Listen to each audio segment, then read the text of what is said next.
Pour ce nouveau podcast, j'ai le plaisir d'accueillir Marie-Sophie Obama, qui est une femme, une sportive et une entrepreneuse. Bonjour Marie-Sophie. Bonjour Sylvie.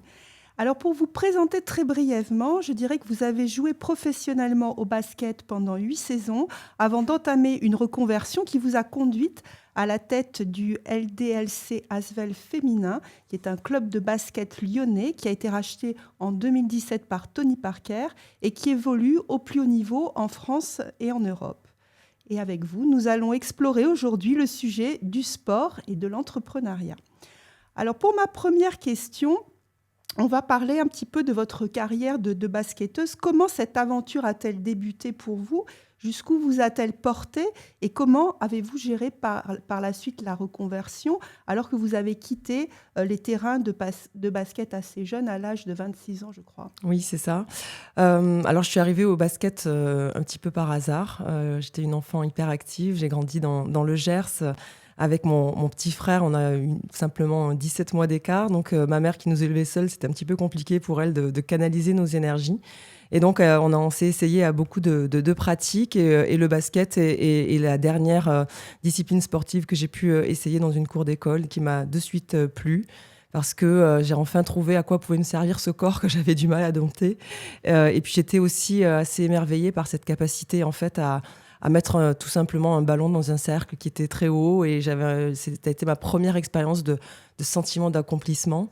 Et puis après, assez rapidement, je me suis retrouvée prise dans des parcours, on va dire, un petit peu d'élite, à passer des sélections départementales, régionales, puis nationales. Parce qu'à l'âge de 14 ans, j'ai connu mes premières sélections ou les premiers regroupements nationaux pour porter le maillot de l'équipe de France junior pour la première fois à l'âge de 15 ans.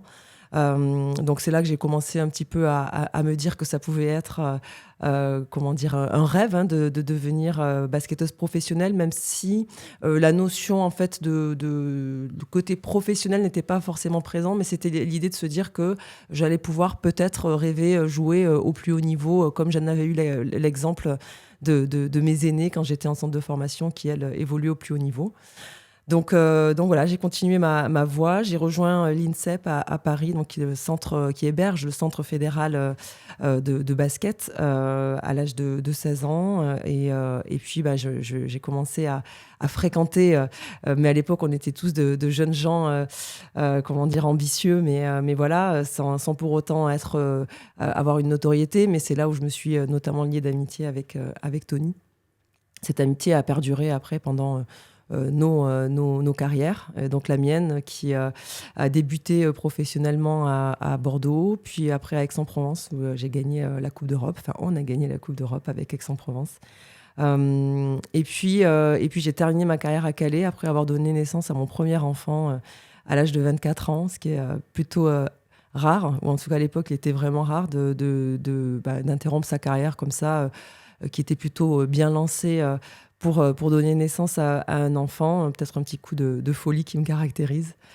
Puis voilà, j'ai voulu reprendre après et donc j'ai rejoint les parquets de première division dans le Nord. Donc j'ai fait un petit bienvenue chez les ch'tis un petit peu avant d'Aix-en-Provence à Calais. Et c'est vrai que des soucis de santé et une seconde grossesse, celle-ci n'était pas prévue, ont mis un terme prématuré à ma carrière.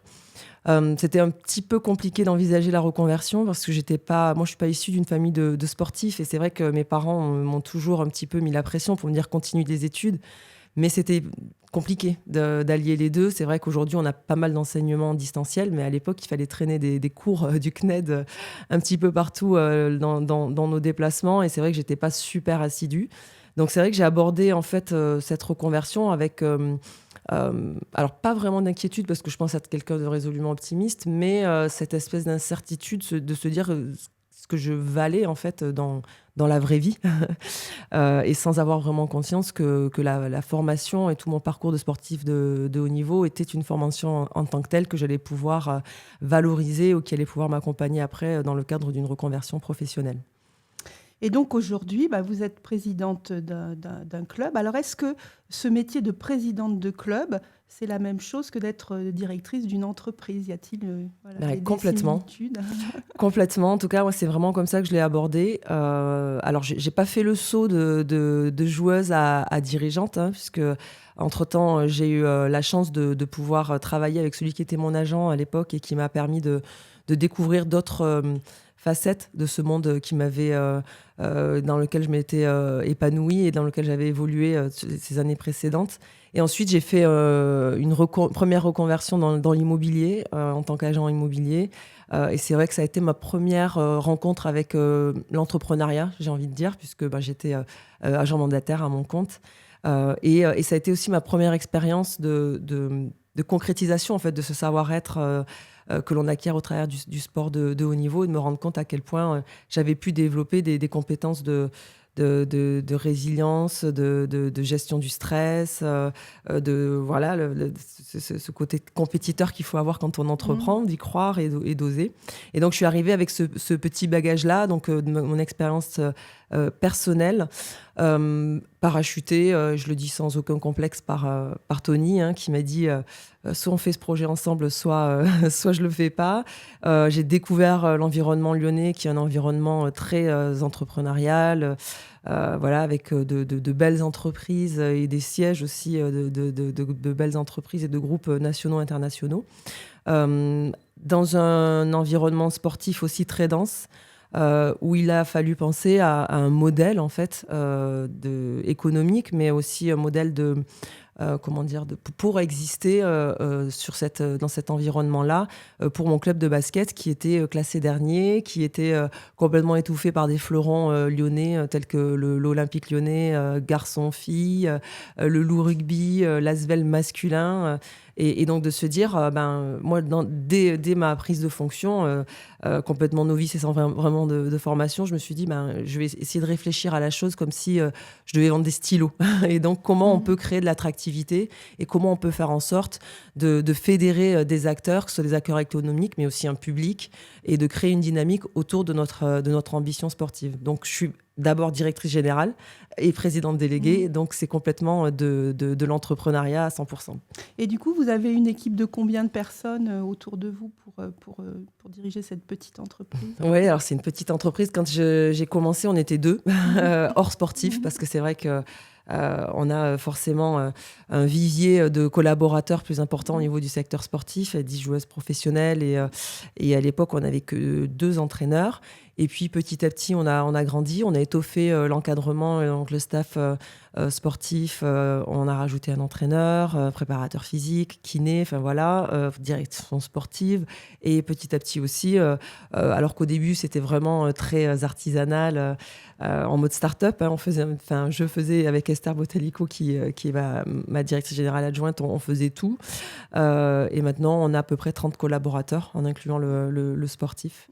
Donc, c'est vrai qu'en 7 ans, on a grandi. Et notre chiffre d'affaires aussi a pas mal poussé, hein, puisqu'on a fait un fois 4,5 en 7 ans. Une très belle croissance. Alors, justement, pour financer votre club, vous avez probablement du sponsoring, et vous faites appel peut-être à des industriels ou des entrepreneurs de votre région. Alors, justement, est-ce que ça vous amène à fréquenter d'autres entreprises lyonnaises? Bien sûr, c'est un quotidien. Le financement du club se fait à 75% sur des fonds ou des contributions d'entreprises privées. On a un petit peu un soutien des collectivités et puis de nos actionnaires aussi. Mais l'enjeu au quotidien, c'est de réussir à aller à la rencontre de ces entrepreneuses, entrepreneurs au féminin, et entrepreneurs, ces chefs d'entreprise. Et pour moi, on peut dire aussi que tout cet environnement-là a été une véritable formation, parce que j'ai pu m'inspirer largement des parcours des entreprises qui étaient soit actionnaires du club. Hein. Je pense à notamment une de nos actionnaires, Nathalie Pradine, qui a dirigé et fondé une société, une boîte de communication. Aussi le groupe Serfim, qui est un des fleurons aussi, une ETI très active en France en général, mais aussi une des fiertés basé à Lyon avec Guy Mathiolon, qui a été comme un mentor pour moi. Parce que j'ai pu me rendre compte comment ils ont, eux, mené leur parcours entrepreneurial, comment ils ont démarré de zéro et comment ils ont créé ce véritable projet entrepreneurial adossé à leur cœur de métier. Assez rapidement, au bout de 2 ans, on a aussi eu l'entrée au capital de l'Olympique Lyonnais avec un comité de surveillance présidé par Jean-Michel Aulas, Thierry Sauvage à l'époque. Et c'est vrai que pour moi aussi, ça a été très challengeant et de comprendre en fait les mécanismes, ce qui pouvait fédérer et engranger générer de la confiance auprès de nos partenaires, quels qu'ils soient, mais aussi grandir et apporter nos spécificités, nous, autour de ce que peut être un projet entrepreneurial adossé à un club de basket féminin. C'est peut-être aussi la chance d'être dans cette région lyonnaise, qui est particulièrement riche en entreprises, en industrie. J'en suis convaincue et il y a aussi une grande porosité au sens très positif du terme entre le monde entrepreneurial et industriel et le monde sportif. On voit, il y a vraiment cette culture-là et cette fierté lyonnaise qui fait que les entrepreneurs se sentent très, très concernés par tous les ambassades, enfin tout ce qui peut être un élément de fierté et les ambassadeurs du territoire lyonnais. Et c'est vrai que le soutien est total, quelles que soient les entités. Donc c'est une formidable dynamique. Je trouve que c'est un territoire très fertile et dont les dimensions permettent vraiment que les gens se rencontrent et créent de belles dynamiques. En 2022, votre club a obtenu le statut d'entreprise à mission. Alors pourquoi cette démarche et quelle est cette mission justement que s'est donnée votre club ? Et cette démarche, c'est ça, hein, en fait, ça a été la concrétisation de cette inspiration-là. Alors peut-être très instinctive que je pouvais avoir au début et puis qui s'est façonnée de manière un petit peu plus concrète au contact justement des entrepreneurs que j'ai pu vous citer. Et puis aussi un contexte économique, sanitaire, global très menaçant avec le Covid qui, dans les premiers temps, nous a laissé dans une interrogation totale de savoir ce que pourrait être le modèle ou quel allait être notre avenir. Si on ne pouvait pas réunir des gens lors de nos événements sportifs et pouvoir offrir de la visibilité aussi à nos partenaires. Et donc, on a voulu vraiment que notre sensibilité, qui est présente depuis le départ, puisqu'on est un club de sport féminin, on a envie d'agir pour la cause féminine, mais on avait envie aussi que cette sensibilité devienne un modèle à part entière et puisse être un levier de ressources complémentaires au modèle traditionnel du sport professionnel. C'est vrai que des clubs de sport professionnel, ça dépend des disciplines, mais en général vivent alors pour certains et les plus médiatiques, de droits télé, des droits marketing qui sont aussi largement corrélés à la visibilité qu'ils peuvent offrir. Puis tout ce qui se passe autour du match, l'événementiel sportif, les hospitalités. Et pour le sport féminin, c'est plus compliqué parce qu'on a moins de visibilité, donc forcément moins d'attractivité aussi pour des sponsors qui veulent être visibles. En général, les infrastructures ne nous permettent pas non plus de développer tout un vivier de ressources autour des hospitalités qui font qu'on a un modèle économique pérenne. Et donc, au travers de cette sensibilité sociétale, on avait envie de nous diversifier et de créer de nouveaux métiers pour pouvoir aussi sortir de la dépendance et de l'aléa sportif, en définitive, qui fait que si on gagne, on est attractif et si on perd, ça devient plus compliqué. Donc on a mis à plat tout ça. On a eu la chance aussi, toujours grâce à ce territoire lyonnais très dynamique, d'être au contact de personnes qui ont mené en profondeur des transformations de grands groupes. Là, je pense à Isabelle Grosmaître qui a mené la transformation aux côtés d'Emmanuel Faber de Danone et qui a permis justement à Danone de devenir une entreprise à mission. Elle montait sa structure à Elle Goodness & Co qui était juste naissante et qui nous a accompagnés dans cette réflexion en profondeur. J'ai été pas mal challengée aussi par Jean-Michel Aulas qui m'a dit réfléchis à ton modèle entrepreneurial parce que j'étais inquiète justement par rapport à ça, à l'avenir du club et on a ensemble et avec tous les collaborateurs, fait émerger ce modèle d'entreprise à mission. Mais pas simplement pour être une entreprise à mission, mais pour créer, comme je vous l'ai dit, de nouvelles activités. Donc notre raison d'être, puisque être une entreprise à mission, il faut faire émerger une raison d'être et définir des objectifs sociaux environnementaux pour lesquels on est audité et qui nous permettent de maintenir ce statut. Mais notre raison d'être, elle tourne autour de la notion de capitaine de sa vie, donc permettre aux jeunes filles et aux femmes de réaliser ses rêves et de devenir capitaine de leur vie. C'est une contribution, on va dire, à la question de la place de la femme dans la société, plutôt proactive, mais de se servir du levier du sport pour que des femmes s'autorisent, brisent leurs croyances, leur plafond de verre et leurs croyances limitantes. Et que ce soit par un levier éducatif sur le grandir par le sport, que ce soit pour encourager des aventures entrepreneuriales féminines, que l'on ait plus de femmes qui réalisent des levées de fonds et créent leurs entreprises, ou que ce soit pour la question de la féminisation des instances dirigeantes au sein des entreprises. On agit via la formation professionnelle continue, via de l'accompagnement, via du mentorat, et plein de thématiques que l'on peut développer pour apporter une contribution positive à cette cause.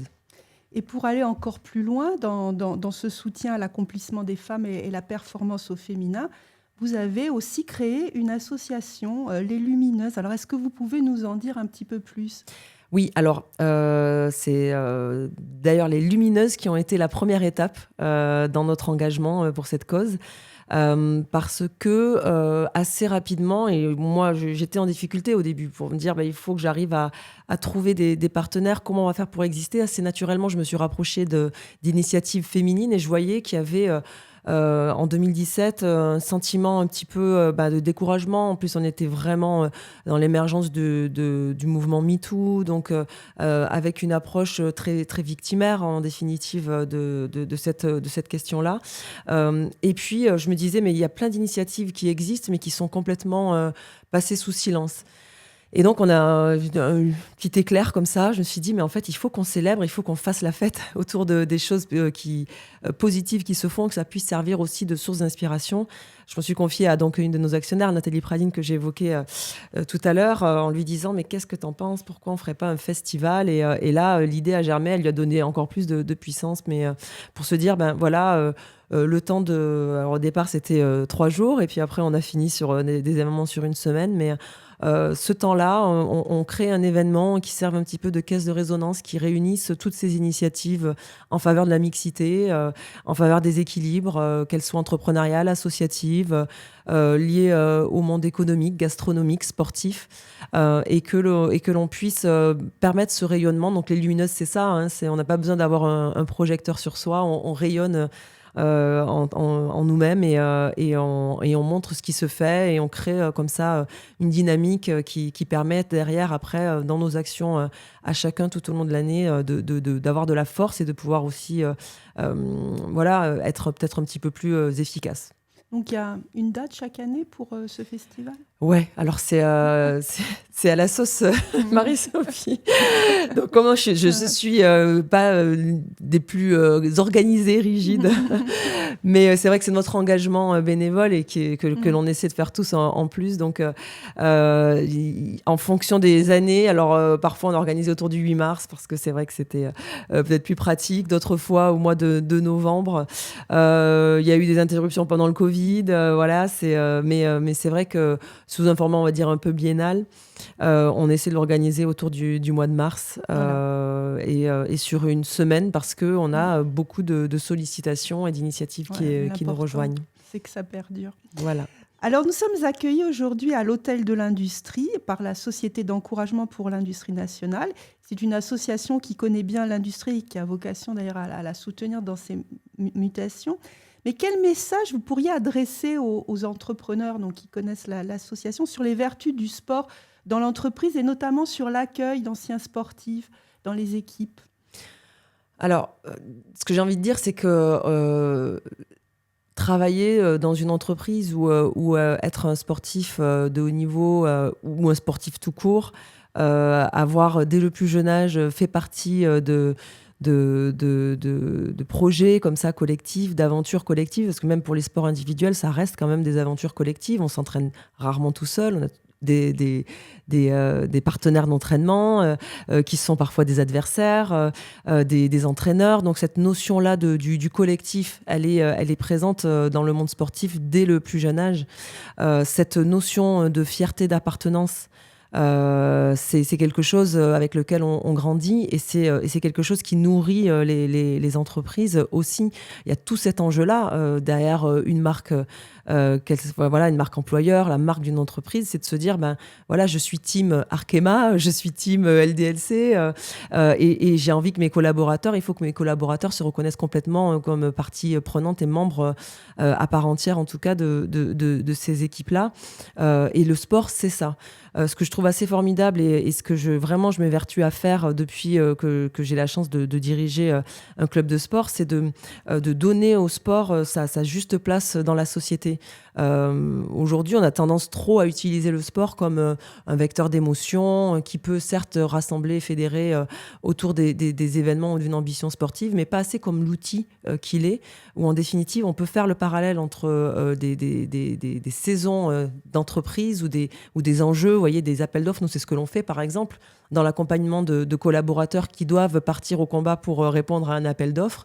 On fait le parallèle et on illustre aussi le parcours d'une équipe qui doit se préparer pour faire une compétition. Et le parallèle est absolu. Et cette inspiration que peut être le sport pour le quotidien des collaborateurs ou des entreprises dans leurs projets, dans leurs enjeux, dans leurs problématiques aussi, c'est quelque chose qui est très inspirant et qui est complètement superposable. Alors, pour poursuivre encore sur l'entrepreneuriat, qui est votre raison d'être, vous avez aussi un autre projet. Alors, on va peut-être en parler brièvement, mais quand même, c'est la station de Villard-de-Lans qui a été rachetée par Tony Parker en 2019. Et je crois que vous en êtes la présidente et vous menez un projet de transformation également. Oui, alors j'ai rejoint Tony, enfin on est parti dans cette aventure ensemble, parce que c'est un partenaire du club qui nous a présenté ce projet-là, qui me l'a présenté d'abord, et Tony m'a un peu prise pour une folle au début en lui disant il y a une station de ski à vendre, parce que c'est vrai qu'à l'époque, c'était en 2018, hein, les premières discussions, ils jouaient encore, et nous, basketteurs, quand on est enfin les sportifs en général, ne peuvent pas pratiquer d'activité dite à risque. Donc c'est vrai que tout ce qui est sport un petit peu dit dangereux sont proscrits. Et donc c'était un univers qui était complètement éloigné du nôtre. Mais quand on a découvert cet environnement-là, qu'on a rencontré ceux qui sont devenus nos futurs associés, on a été complètement séduits. Et ce lien-là entre le sport indoor, peut-être un petit peu plus citadin, et ce sport de grands espaces, c'était quelque chose que l'on trouvait assez magique à relier. Donc on est parti dans cette aventure-là. Moi, je suis restée une modeste, hein, bien sûr, associée actionnaire pendant les premières années. Et puis effectivement, face à quelques difficultés, et puis l'envie aussi peut-être de transformer, comme on a pu le faire nous à l'échelle de LDLC Asvel Féminin, on m'a confié, on m'a proposé ces missions que j'ai fini par accepter, parce que c'est vrai que c'est toujours un petit peu compliqué pour moi de faire cette démarche, et je pense que le syndrome de l'imposteur qui habite beaucoup de personnes est très présent aussi, de se dire j'ai pas forcément la formation, c'est un environnement que je connais pas, est-ce que j'ai vraiment avoir la légitimité, est-ce que je vais être utile à ce projet? Et bon, là, je me suis laissée convaincre, et parce que justement, je pensais qu'on pouvait avoir un regard un petit peu neuf, qui soit pas biaisé, n'étant pas issu de ce milieu-là à l'origine, et aussi certainement pas un grain de folie, mais le côté un petit peu ingénu, quoi, qui fait qu'on a aussi l'audace de repenser les choses. Et puis ce secteur-là est vraiment très intéressant, et c'est dans cette dynamique-là d'ailleurs que Tony avait repris la station, de se dire comment on va pouvoir offrir un futur à ces destinations de moyenne montagne, et avec dans cette perspective justement d'évolution climatique, de réchauffement climatique dont on parle.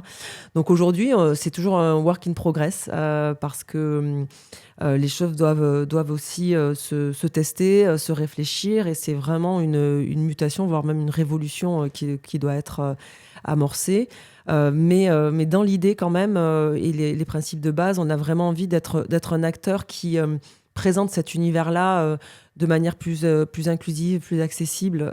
C'est vrai qu'il n'y a que 10% de la population française qui est familière de cet environnement-là, donc que ce soit en version hiver ou en version été. Mais beaucoup se sentent exclus, et pas uniquement pour des raisons économiques. Toutes les activités liées à la montagne peuvent paraître assez inaccessibles, difficiles d'abord. Se dire je vais tester le ski, c'est compliqué de comprendre comment ça fonctionne, qu'est-ce qu'il faut faire. On loue le matériel, le machin, on arrive chez les loueurs, bon, vous avez quel niveau? En fait, quand on connaît pas, on n'en sait rien. On débarque sur les pistes, on est perdu pour qu'on réussir à déchiffrer les plans. Donc, il y a vraiment ce changement quelque part de prisme, et de se dire il faut pouvoir parler aux non-initiés. Il faut pouvoir parler à des publics empêchés, que ce soit des empêchés moteurs ou empêchés aussi socialement, pour pouvoir faire bénéficier en fait des vertus de ces pratiques, de cet environnement-là au plus grand nombre. Donc, une fois qu'on a dit ça, c'est un gros chantier. Mais je suis ravie, là, on a intégré la Convention des entreprises pour le climat pour pouvoir justement aller au bout et être audacieux et ne pas hésiter à complètement repenser le modèle d'une station de ski sur 4 saisons et en tout cas qui dépend de moins en moins de l'activité hivernale qui se réduit aussi, ou en tout cas qui est beaucoup plus aléatoire. Et là, d'après les commentaires qu'on voit dans la presse, parcours du combattant, mais ça me fait penser à l'industrie. Quand on essaie d'implanter un nouveau site industriel, voilà, il y a du changement, de la transformation, les populations locales, c'est toujours difficile de les embarquer, et pourtant, on veut du développement économique. Ouais, il y a beaucoup de réticences, et ça se respecte aussi parce que ça envoie des messages qui sont importants à prendre en compte. Après, voilà, on est complètement, je pense, et d'ailleurs, on a pas mal d'industries dans le parcours de la Convention des entreprises pour le climat qui sont confrontées aux mêmes problématiques. Mais je pense que être entrepreneur, c'est ça, quoi. On accepte l'adversité, on essaie de faire au mieux. On porte des projets, et moi, comme je l'ai dit, on porte un projet. Après, il y a un cadre légal, un cadre réglementaire qui est censé le borner, et on ne peut pas satisfaire 100% non plus des personnes qui sont proches, en fait, que ce soit au niveau du territoire ou qui peuvent aussi avoir d'autres sensibilités. En tout cas, ce qui est certain, c'est que là où on se retrouve dans ce que vous évoquiez sur le parcours d'autres entrepreneurs ou industriels, c'est une volonté quand même d'agir pour le bien d'une société et de laisser une empreinte aussi qui puisse bénéficier à tout un territoire. Complètement. Nous arrivons à la fin de notre entretien. Une toute petite question sur les JO. Est-ce que vous allez suivre attentivement les JO et le basket féminin, ce qui va avoir une place importante? Vous voyez, quand vous me dites ça, là, j'ai une petite pointe au cœur, parce que je me dis, c'est le stress, quoi. C'est à l'approche de ces Jeux. Alors, bien évidemment, que je vais suivre les Jeux, mais je vais les suivre de chez moi, parce que je ne veux rien rater de toutes les disciplines. Les Jeux, c'est forcément... c'est la passion, hein, ça symbolise vraiment cette grande fête du sport dans l'université, l'universalité, la plus totale. Donc, je vais suivre toutes les disciplines et être une fervente supportrice de la team France. Et pour le basket féminin, bien sûr que j'espère vraiment que les performances, mine de rien, on performe quand même sur la scène internationale depuis de nombreuses années. Et j'espère vraiment de tout cœur qu'on pourra être au rendez-vous. Il y a toujours cette question de la gestion, en fait, de l'enjeu. C'est vrai que parfois, on arrive à être un peu plus performant quand on est éloigné de chez soi. Là, on sait que tous les projecteurs vont être braqués sur nos athlètes et donc de manière plus spécifique sur l'équipe de France de basket féminine. Mais je connais les filles, je connais l'environnement. Je trouve qu'il y a quand même un staff qui est très focus et assez hermétique justement à la pression extérieure. Je trouve que voilà, il y a une vraie ligne directrice. Donc moi, j'y crois à fond pour un podium à minima, quoi, on va dire. Eh bien, merci beaucoup Marie-Sophie pour cet échange. Je rappelle que vous êtes une ancienne joueuse professionnelle de basket. Depuis 2017, vous dirigez le club de basket lyonnais Asvel féminin. Et plus récemment, vous avez pris la direction de la station de ski de Villard-de-Lans dans le Vercors, qui appartient à Tony Parker. Je vous remercie d'avoir participé à ce podcast La Fabrique des champions, proposé par la Société d'encouragement. Merci Sylvie.